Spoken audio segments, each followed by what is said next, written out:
안녕하세요. 상수주역입니다. 오늘은 주역 64궤 중 13번째 궤인 천하동인궤에 대해서 배우는 두 번째 시간입니다.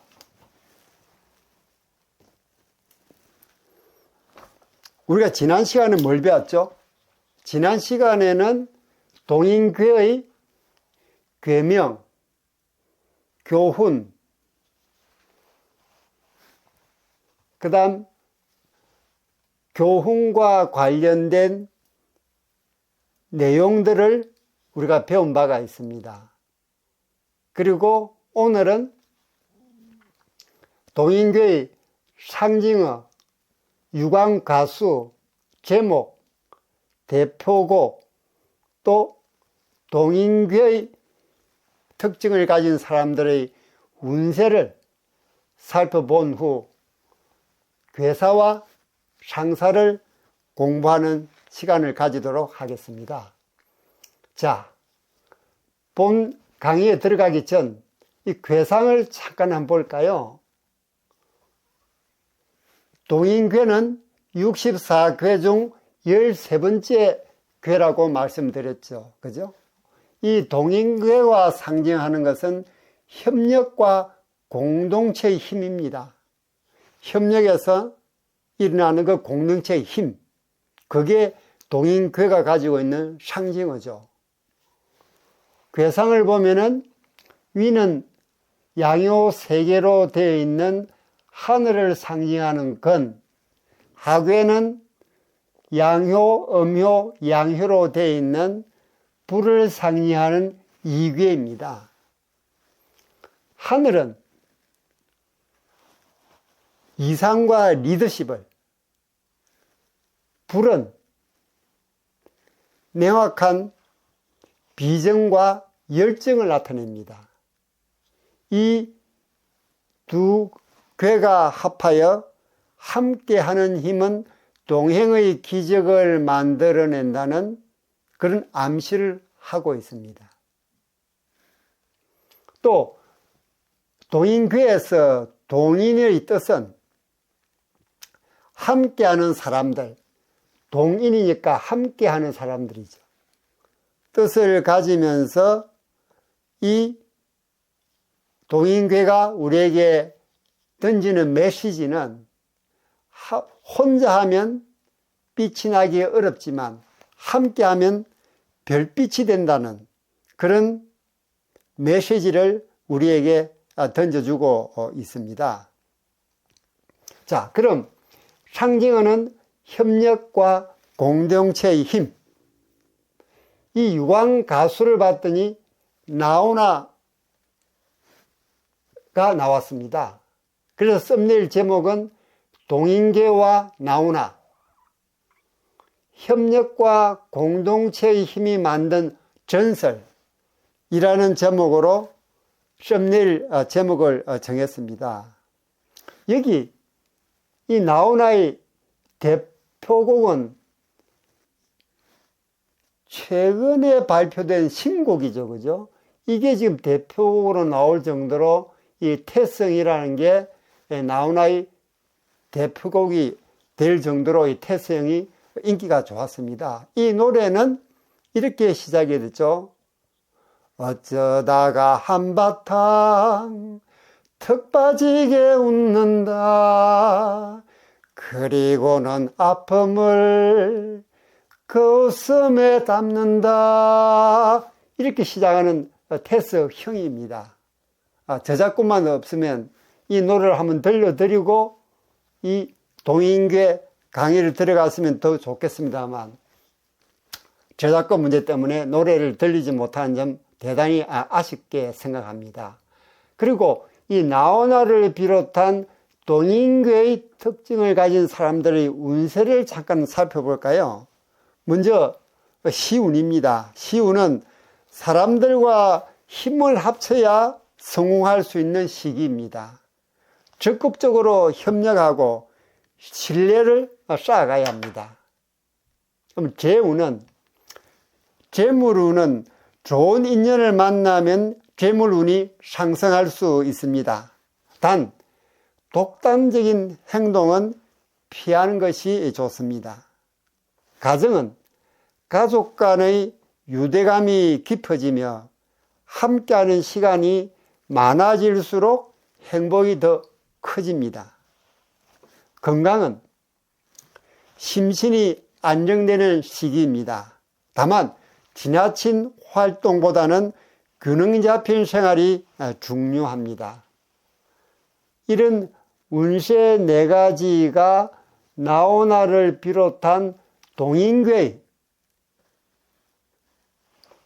특징을 가진 사람들의 운세가 되겠습니다. 그리고 제가 조금 전에 말씀드렸듯이 동인괴가 우리에게 던지는 메시지는 혼자서는 빛나기 어렵지만 함께하면 별빛이 된다라는 메시지를 우리에게 던지고 있습니다. 그 정도 함께하는 공동체의 힘이 얼마나 센지를 우리에게 알려주고 있는 괴가 되겠습니다. 자, 그럼 괴사를 한번 볼까요? 괴사는, 이 괴사도 형식이 좀 특이하죠. 이 동인괴로만 시작하는 건데 동인이라는 괴명이 앞으로 나오지 않고 같이 묶여져 있습니다. 괴사에 동인우야라고 바로 나와버리죠.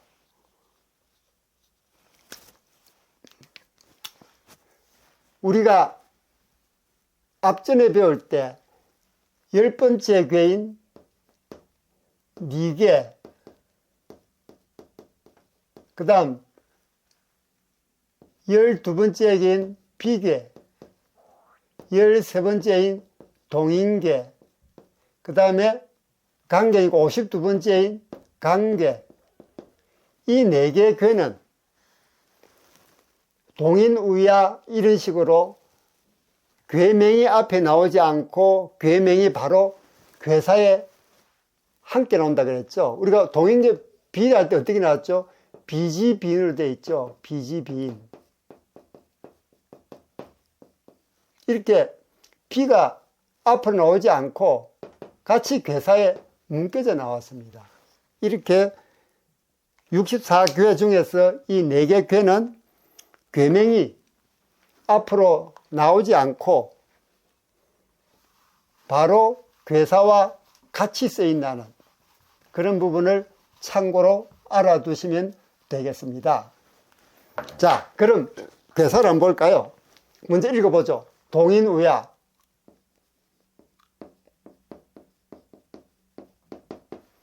형,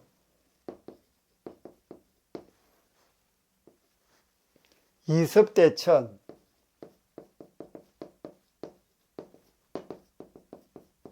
그 다음 이군자정,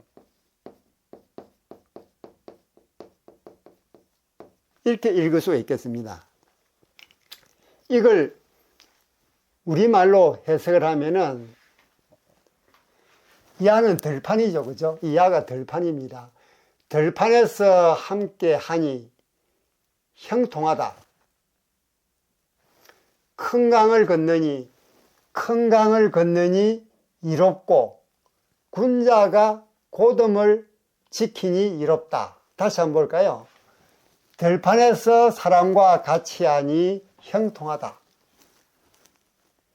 큰 강을 건너니 이롭고 군자가 고dom을 지키니 이롭다. 로 되어 있습니다.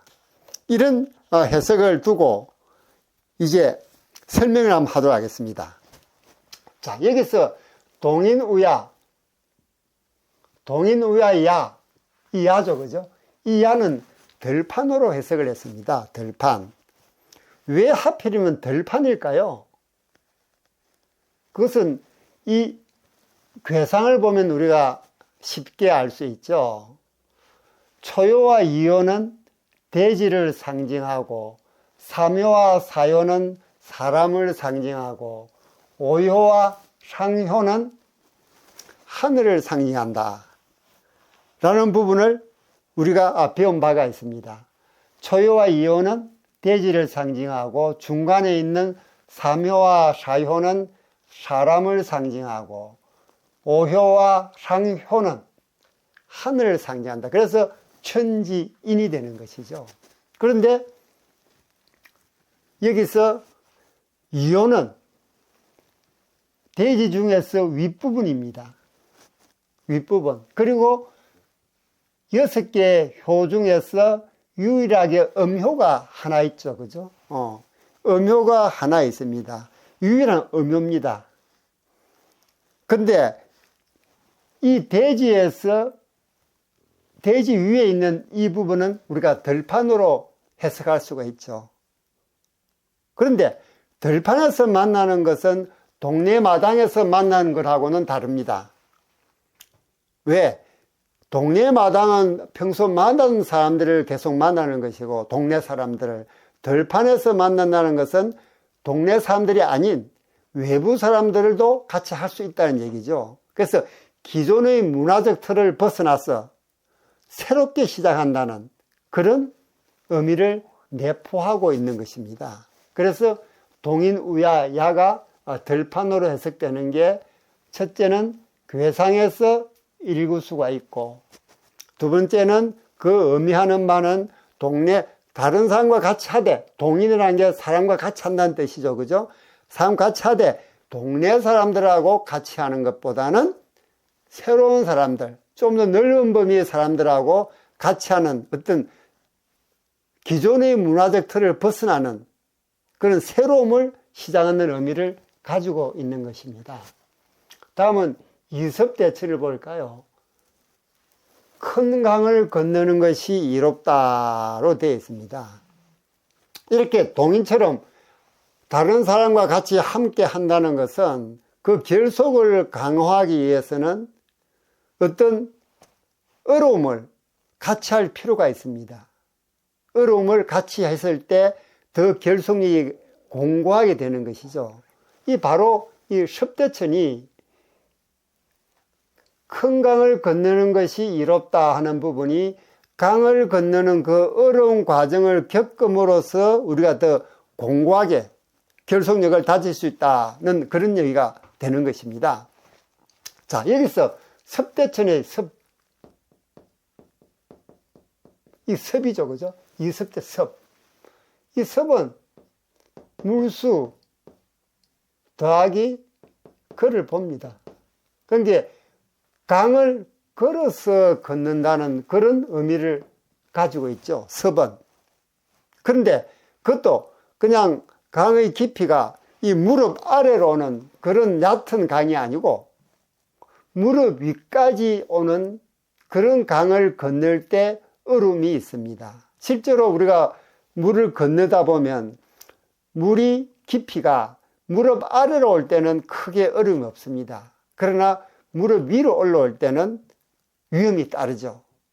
그래서 여기서는 큰 강을 건넌다 그랬으니까 물이 무릎 위로 올라오는 그런 경우를 얘기하는 것입니다. 자, 어려움은 사람을 결속시킨다고 했습니다. 어려운 과정을 같이 지내고 나면은 사람이 결속이 됩니다. 그러나 그 관계를 더 공고히 하는 것은 고듬입니다. 고듬. 즉, 발음이 있어야 되는 거죠.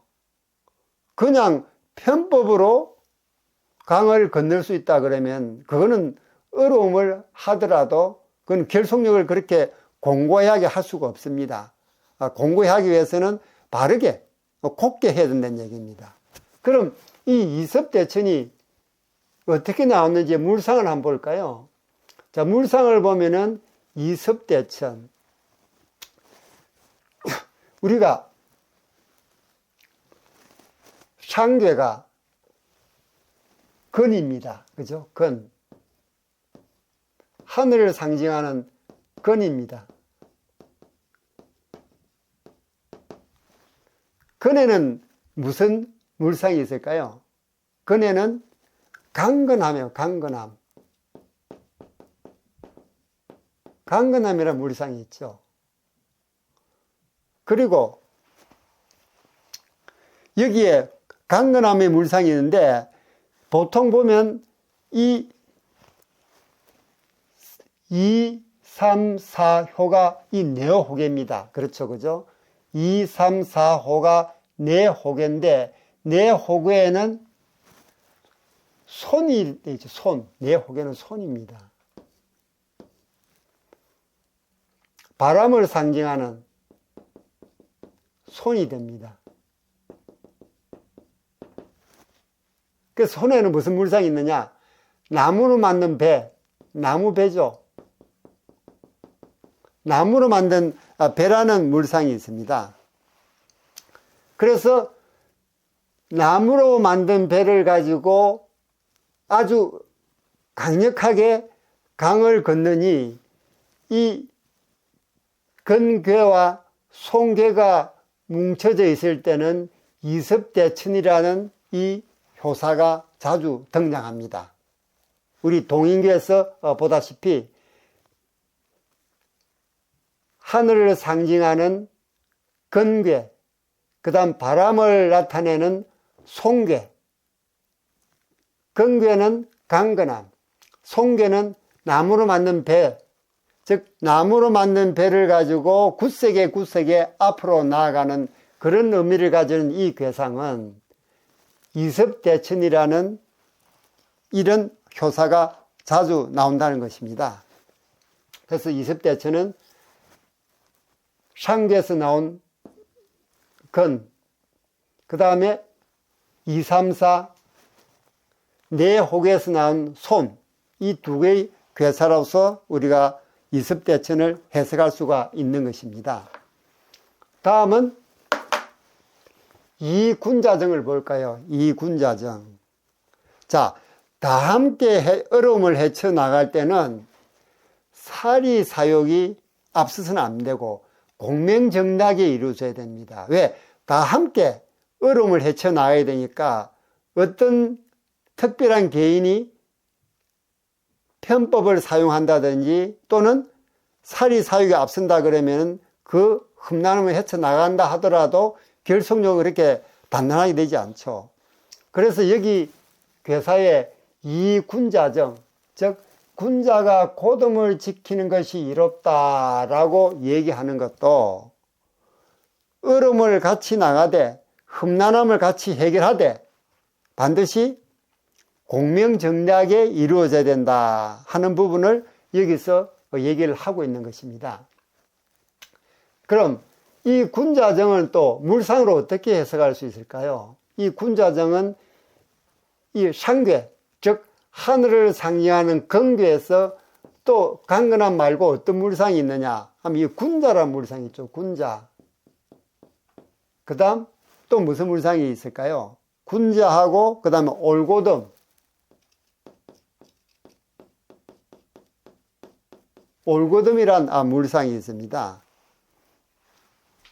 그리고 이 정자, 고dom을 지킨다. 군자가 고dom을 지킨다는 이 정자, 이 정자를 우리가 물상으로 읽어내기 위해서는 여기 괴상을 보면은 중정을, 즉 중을 덕하고 발음을 덕한 오효가 아래 유기와 음과 양으로 정응을 하고 있습니다. 그렇죠, 그죠? 음효와 양효로 정응을 하고 있습니다. 그래서 고dom을 지킨다는 이 부분을 우리가 효사를 읽어낼 수가 있는 것이죠. 그래서 동인우야형, 이섭대천, 이군자정. 다시 한번 우리말로 해석을 하면은 들판에서 사람들과 함께하니 형통하다. 큰 강을 건너는 것이 이롭고 군자가 고dom을 지키는 것이 이롭다 하는 이 괴사는 도대체 우리에게 무엇을 얘기하고 있을까요? 타인과 협력하면 위험도 극복할 수 있다. 즉 다른 사람과 협력을 하게 되면은 위험한 여정도 우리가 돌파를 할 수 있다. 다만 공정함과 원칙을 지켜야 성공한다. 그래서 여기서 말하는 공정함과 원칙이라는 게 이 정자, 발을 곧을 정자에 나오죠. 곧음을 지킨다는 얘기는 사리 사욕인 따르지 않고 올바른 원칙과 공정함이 따랐을 때 비로소 이 어려운 과정을 헤쳐나가는 것도 결속력을 강화시킬 수 있다. 다시 한번 말씀드리면 들판에서 다른 사람들과 어울리니까 형통하다. 그런데 그 형통하려면 결속력을 강화시키기 위해서 이습대천, 어려운 과정을 거쳐야 한다. 또 그 어려운 과정을 거쳐야 할 때는 반드시 공명정답하게 해야 이루어져야 된다. 그래야 그 과정을 지나고 나서도 결속력이 더 강화될 수 있다 하는 부분을 괴사는 우리에게 알려주고 있는 것입니다. 다음 상사를 한번 볼까요?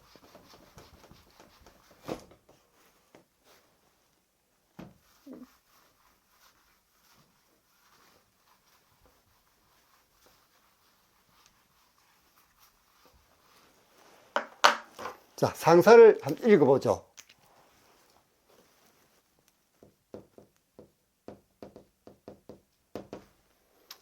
천녀화,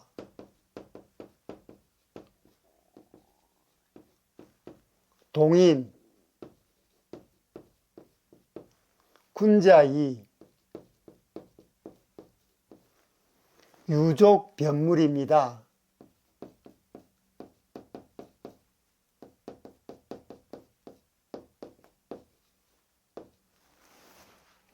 이걸 우리말로 한번 번역을 해볼까요? 하늘과 불이 함께 하는 것이, 이거는 함께 하다는 뜻이죠. 그죠? 하늘과 불이 함께 하는 것이 동인괴다. 군자는 이로써 친족을 분류하고 사물을 분별한다 라고 상사는 우리에게 얘기하고 있습니다. 다시 한 말씀드리면 하늘과 불, 즉 천화동인이니까 하늘, 불, 천화죠. 그죠? 하늘과 불이 함께 하는 것이 동인괴다. 군자는 이로써 친족을 분류하고 사물을 분별한다 라고 우리에게 얘기를 하고 있습니다. 여기서 유족 변물, 유족변물을 한번 볼까요? 유족변물을 보면 여기 족은 친척을 얘기합니다. 친척, 친족. 그 다음 변물은 사물을 분류한다는 뜻입니다. 친척에도 피의 농도에 따라 등급이 있죠. 그 등급을 매기는 것이 바로 유족입니다. 유족.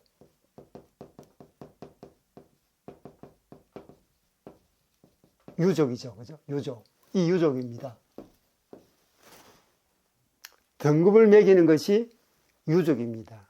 그 등급이 뭡니까? 바로 우리가 말하는 촌수죠. 촌수. 유족을 통해서 촌수를 정하는 겁니다. 이 촌수가 뭘 우리에게 알려주냐 하면 이 촌수에 따라서 상을 당했을 때에도 상기관과 상의 어떤 복장, 상복이 달라지는 겁니다. 즉 이것이 바로 변물입니다. 변물. 여기 있죠. 변물.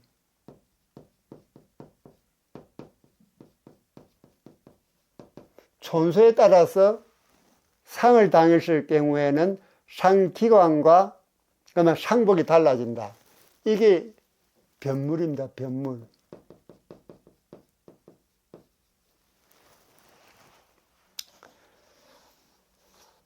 즉, 이 상사는 우리에게 하늘과 불의 차이점을 보고 사람들도 그런 차이점이 있을 것이라 생각하면서 예로서 이를 제도화했다는 거죠. 즉, 촌수에 따라서 상의 기왕과 상복을 정함으로 그런 예를 통해서 하늘과 불이 차이가 나듯이 사람도 차이가 나고 친족도 차이가 난다. 그 친족은 우리가 촌수라 그러는데 촌수에 따라서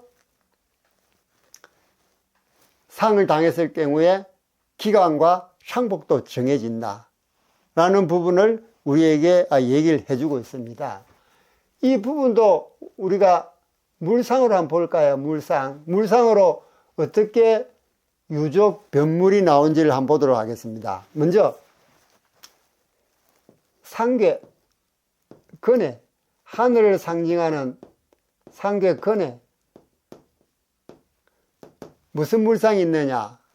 이 친족에서 나오는 종친화 종친. 건의 물상의 종친화 종친. 이게 바로 친족이죠.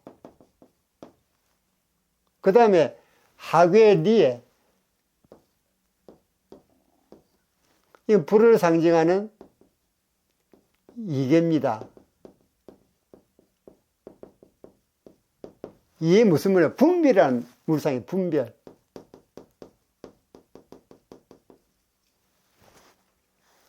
여기 보면 친족을 분류하고 사물을 분류한다는 분별, 분리 이 부분은 다 리계의 괴상에서 나왔고 이 친족이라는 이 효사는 바로 건의 물상에서 나왔다 하는 부분을 우리가 알 수가 있겠습니다. 자, 이와 관련해서 즉 촌수 또는 유족 변물 관련해서 우리 계사전에 보면 이와 관련한 내용을 계사전과 그 다음 논어에서 찾아보도록 하겠습니다. 계사전에 보면은 방위로서 동족끼리 모으고 그 다음 물건으로서 무리를 나눈다는 방위유치 무리군본. 방위유치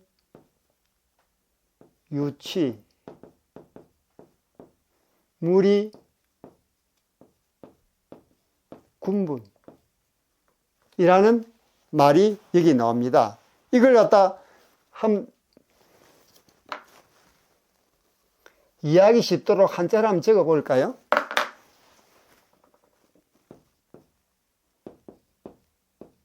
방위 유치 무리 군분.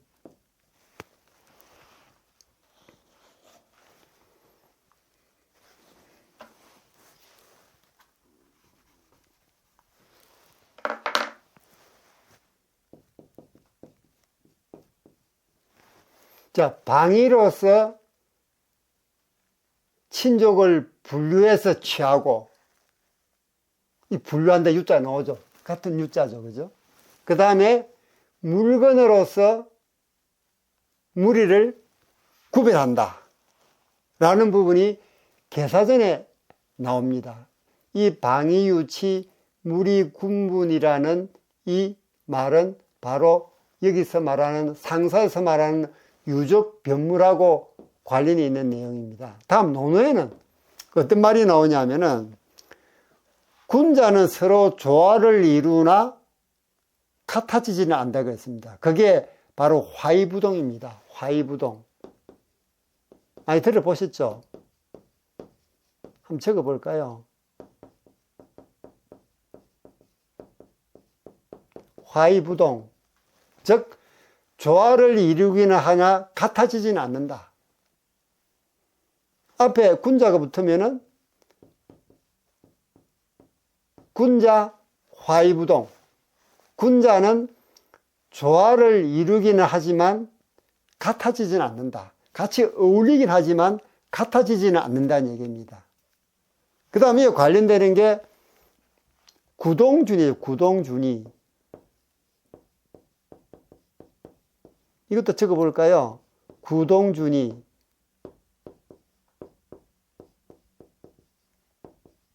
이것도 많이 들어보셨을 겁니다. 구동준의는 같은 것은 고하고 다른 것은 남겨둔다. 구동준의, 이게 중국의 외교 담판에 나가면 이 말이 자주 나옵니다. 상대국과 다른 점이 있을 때 다른 점은 일단 남겨두고 같은 점만, 공통된 점만, 공동의 이익이 되는 점만 먼저 취하고 나머지는 남겨두자는 게 이게 구동준이면서 중국의 중요한 외교 지침이 됩니다. 그러니까 이런 식으로 유족 변물이라는 것은 친족을 분류하고 사물을 분별한다. 그러니까 함께 하되 분별한다는 얘기입니다. 이건 우리에게, 이 상사는 우리에게 무엇을 알려주고 있을까요? 쉽게 말해서 각자 역할과 그 다음에 책임을 명확히 하자는 얘기입니다. 역할과 책임을 명확히 하자 하는 부분을 이 상사는 우리에게 알려주고 있습니다. 자, 지금까지 동인교의 상징어, 가수, 썸네일 제목, 대표곡, 동인교의 특징을 가진 사람들을 운세를 살펴본 다음에 괴사와 상사를 말씀드렸습니다. 다음 시간에는 효사 중에서 초효, 이효, 삼효를 가지고 여러분들을 찾아뵙도록 하겠습니다. 자, 오늘 말씀드린 이 강의 내용과 관련한 여러분의 의견도 댓글로 남겨주세요. 하나하나 읽어보고 명심하고 반영해서 다음 영상에서는 더 좋은 영상으로 여러분을 찾아뵙도록 하겠습니다. 여러분들의 좋아요, 구독, 댓글은 제게 큰 힘이 됩니다. 저는 다음 시간에 더 좋은 영상으로 여러분을 찾아뵙도록 하겠습니다. 여러분 안녕.